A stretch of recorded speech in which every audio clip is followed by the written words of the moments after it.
Hello everyone and Python for system administration के chapter 2 में आप सभी का स्वागत है। तो चैप्टर 1 में हमने देखा कि पाइथन क्या है और हमने थोड़ा सा उसके हिस्टोरिकल बैकग्राउंड के बारे में डिस्कशन किया था। नाउ इस पार्ट में हम इंस्टॉलेशन करेंगे। तो जिस ऑपरेटिंग सिस्टम पे मैं काम करने जा रहा हूँ वो रेड हैट 8 है and you can also try same step on Red Hat 7 as well. तो इंस्टॉलेशन पे अगर हम बात करें तो इसको दो तरीके से इंस्टॉल किया जा सकता है। आप python.org की साइट से डायरेक्टली टारबॉल डिप्लॉय कर सकते हैं या सेकेंड तरीका है कि आप अपने वेंडर स्पेसिफिक आरपीएम को डिप्लॉय कर सकते हैं।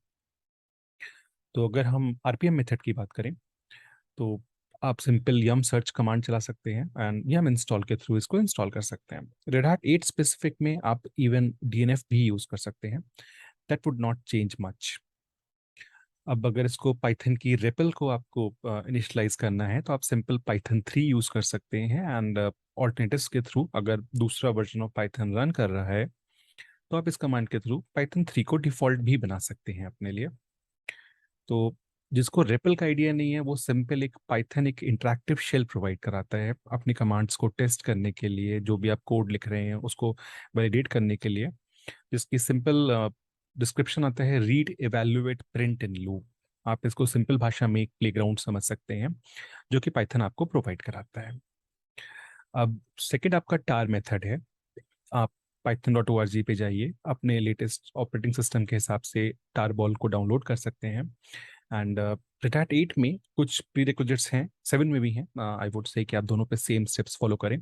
तो आप डेवलपमेंट टूल्स को इंस्टॉल कर लीजिए। उसके बाद आप रिक्वायर्ड डायरेक्टरी में कहीं पे भी चला सकते हैं, बट बेटर है कि आप सोर्स डायरेक्टरी एक बना लें और उसमें चले जाएं। फिर आपको कुछ आरपीएम चाहिए होंगे जैसे डब्ल्यू गेट और ओपन एसएसएल, तो इंश्योर कर लीजिए कि आपके पे ऑलरेडी इंस्टॉल्ड है या नहीं।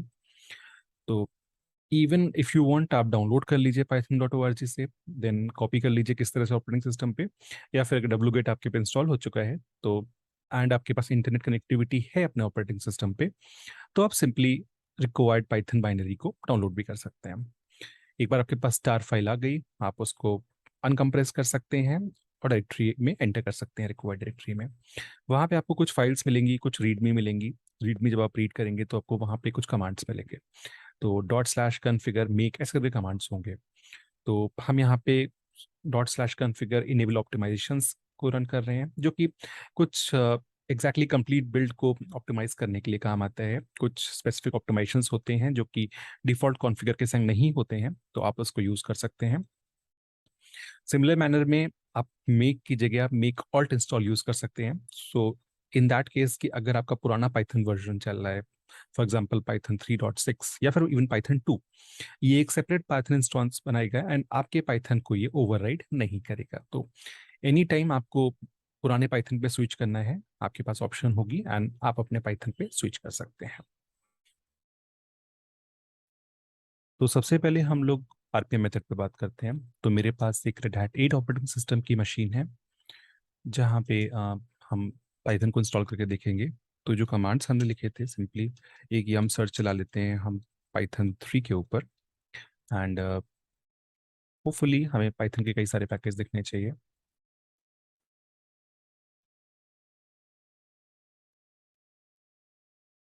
तो यहाँ पे मेरे सामने कंप्लीट लिस्ट आ जाती है पाइथन के जो भी पैकेज अवेलेबल है मेरे लिए। तो सिंपली मैं यम के ही बाइनरी के थ्रू दोबारा मैं इसको इंस्टॉल कर सकता हूँ। तो मैं पाइथन 3 को इंस्टॉल कर देता हूँ।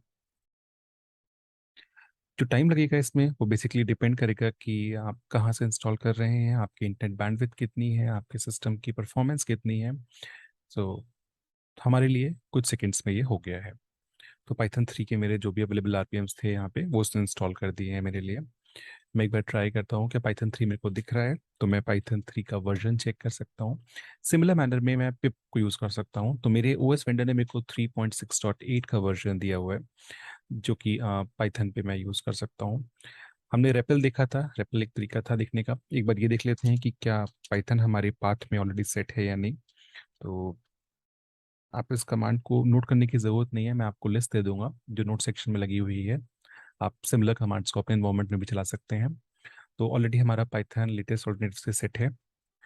इन सिमिलर मैनर हम रेपल की बात कर रहे थे तो हम उसको भी चला के देख लेते हैं। तो Python 3 minus not -3, normal Python 3, and ये मेरे लिए एक शेल बना के दे देता है।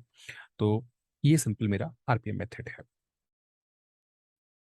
तो अब हम देखते हैं कि कैसे हम टार मेथड से इंस्टॉलेशन परफॉर्म कर सकते हैं। तो कुछ डिपेंडेंट आरपीएम्स हैं जिनको हम पहले इंस्टॉल करना प्रेफर करेंगे, जिसमें कि डेवलपमेंट टूल्स हैं, एंड ओपन एसएसएल है अगर अवेलेबल है तो, एंड डब्लूगेट है। ये स्टेप अगेन कुछ टाइम ले सकती है डिपेंडिंग कि आपकी इंटरनेट स्पीड कैसी है, आपके पैकेजेस कहाँ पे प्लेस्ड हैं। तो मैं अपने स्क्रीन को पॉज करता हूँ एंड हम लोग वापस मिलेंगे जब मेरे पैकेज इंस्टॉल हो चुके होंगे। ये सारे पैकेजेस आपको तब काम आते हैं जब आप कंपाइल कर रहे होते हैं पाइथन को फ्रॉम सोर्स, तो हमें कोई डिपेंडेंसी एरर्स ना आए या कोई मिसिंग पैकेज की डिपेंडेंसी ना मिले ड्यूरिंग कंपाइलेशन, तो इसलिए हम पहले डेवलपमेंट टूल्स को ग्रुप इंस्टॉल कर लेते हैं। तो मेरे डेवलपमेंट टूल्स इंस्टॉल हो चुके हैं। क्विकली मैं ओपनएसएसएल और डब्ल्यूगेट को भी इंस्टॉल कर लेता हूँ ताकि मेरे को पैकेज पिक करना आसानी रहे। तो हमारे रिक्वायर्ड पैकेज इंस्टॉल हो चुके हैं एंड क्विकली हम एक सोर्स डायरेक्टरी में स्विच कर जाते हैं, एंड हम डब्ल्यूगेट से अपने रिक्वायर्ड पाइथन की टीजेड फाइल को हम डाउनलोड कर लेते हैं। आप चाहें तो डायरेक्टली डाउनलोड भी कर सकते हैं अपने विंडोज सिस्टम पे या उबंटू जिस पे भी आप काम कर रहे हैं, एंड देन आप अपनी मशीन में फर्दर बिन एससीपी या किसी और मेथड से उसको कॉपी कर सकते हैं। हम यहाँ पे डायरेक्टली डब्ल्यूगेट यूज़ कर लेते हैं, एंड इसने क्विकली मेरे लिए डाउनलोड कर दिया इस पैकेज को। नौ जो टार जनरेट हुई है हम इसको सिंपल टार एक्सेप से इसको हम अनटार कर लेते हैं, एंड क्विकली हम इस डायरेक्टरी स्ट्रक्चर में स्विच कर जाते हैं। अब यहाँ पे आपको कई सारी फाइल्स देखने को मिलेंगी जिसमें एक है मेजॉरिटी में readme.rst है, आप इसको कैट कर सकते हैं, एंड यहाँ पे कुछ आपको स्टेप्स मिलेंगी कि कैसे आप इसको कॉन्फ़िगर कर सकते हैं। तो जस्ट अ सेकेंड, एंड हमें कुछ इस तरह की स्टेप्स दी हुई हैं जो यहाँ पे हमारे लिए चलेंगी। हम इस तरह की स्टेप से हम इसको चला सकते हैं, या फिर यूनिक सिस्टम्स के लिए डायरेक्टली इस तरह की स्टेप्स को चला सकते हैं। हम यहाँ पे कुछ अलग स्टेप्स कॉन्फ़िगर कर रहे हैं जिनका रीज़न मैं आपको बता देता हूँ।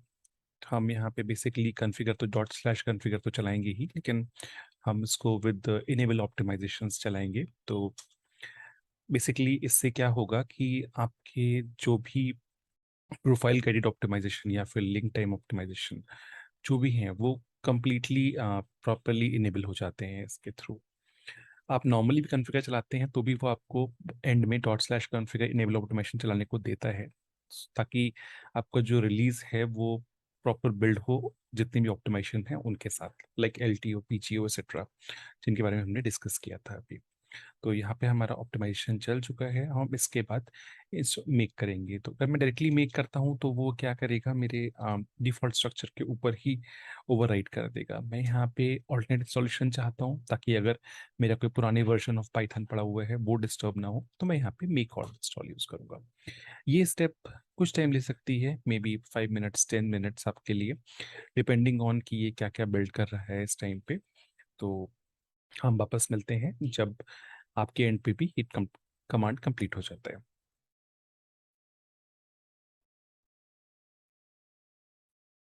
तो जब आपका डिप्लॉयमेंट कंप्लीट हो जाएगा तो आपको कुछ इस तरह का स्क्रीन दिखाई देगा अपने एंड पे, एंड हम देख लेते हैं कि क्या हमारा नया वर्जन ऑफ पाइथन इंस्टॉल हो चुका है। तुमको पाइथन 3.10 दिख रहा है, एंड ओके, तो ये हमको पाइथन मिलता है, एंड हम अगेन पाइथन 3.10 चलाते हैं तो हमको अपना रिक्वायर्ड रेपल भी देखने को मिलता है। तो इस तरह से आप टार के थ्रू भी इंस्टॉलेशन कर सकते हैं पाइथन का।